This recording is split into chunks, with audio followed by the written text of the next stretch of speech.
ಅಣ್ಣ ತಂಗಿಯ ಬಂಧ ಜನುಮ ಜನುಮಗಳ ಅನುಬಂಧ ಅಂತ ಹೇಳ್ತಾರೆ. ಇದಕ್ಕೆ ಸಾಕ್ಷಿಯಾಗೋದು ರಕ್ಷಾಬಂಧನ. ಎಲ್ಲ ಒಡ ಹುಟ್ಟಿದವರು ತಂಗಿ ಅಣ್ಣನಿಗೆ ರಾಖಿ ಕಟ್ಟೋದು ಕೂಡ ವಾಡಿಕೆ.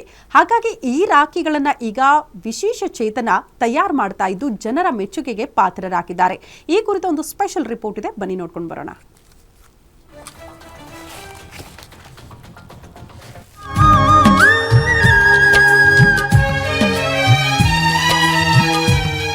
ವಿಜಯಪುರದಲ್ಲಿ ವಿಶೇಷ ಚೇತನ ಮಕ್ಕಳು ಈ ಬಾರಿಯ ರಕ್ಷಾಬಂಧನದ ಹಬ್ಬವನ್ನ ವಿಶಿಷ್ಟ ರೀತಿಯಲ್ಲಿ ಆಚರಿಸೋಕೆ ಮುಂದಾಗಿದ್ದಾರೆ.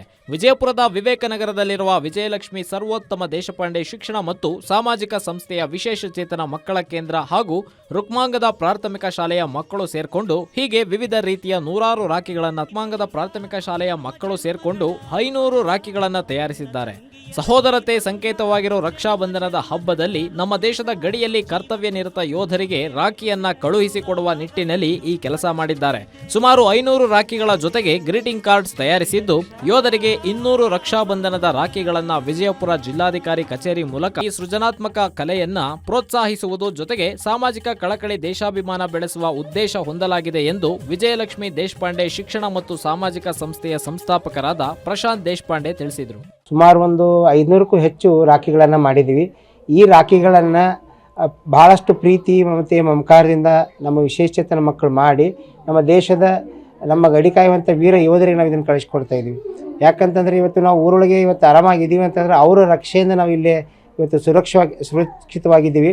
ಅದೇ ರೀತಿ ನಮ್ಮ ವಿಶೇಷಚೇತನ ಮಕ್ಕಳು ಮಾಡಿರ್ತಕ್ಕಂಥ ಇನ್ನು ವಿಶೇಷ ಚೇತನ ಮಕ್ಕಳು ತಾವು ತಯಾರಿಸಿದ ರಾಖಿಗಳನ್ನು ದೇಶದ ಗಡಿ ಕಾಯುವ ಯೋಧರಿಗೆ ರವಾನಿಸಿದ್ದು ನಮಗೆಲ್ಲ ಹೆಮ್ಮೆ ತಂದಿದೆ ಎಂದು ಪೋಷಕರು ಸಹ ಸಂತಸ ಹಂಚಿಕೊಂಡಿದ್ದಾರೆ. ರಕ್ಷಾಬಂಧನದ ಒಂದು ಪ್ರಯೋಜನ ಇದು ಕಾರ್ಯಕ್ರಮದ ಪ್ರಯುಕ್ತವಾಗಿ ಇಲ್ಲಿ ಎಲ್ಲ ವಿಶೇಷ ಚೇತನ ಮಕ್ಕಳು ತಮಗೆ ಹೇಗೆ ಅನುಕೂಲವಾಗುತ್ತೆ ಹಾಗೆಲ್ಲ ತಮ್ಮ ಒಂದು ಇಲ್ಲಿಯೇ ಸಾಮಗ್ರಿಗಳನ್ನು ತಗೊಂಡು ಅವರು ತಮ್ಮ ಕೈಯಾರೆ ಒಂದು ರಾಖಿಯನ್ನು ಮಾಡಿದ್ದಾರೆ.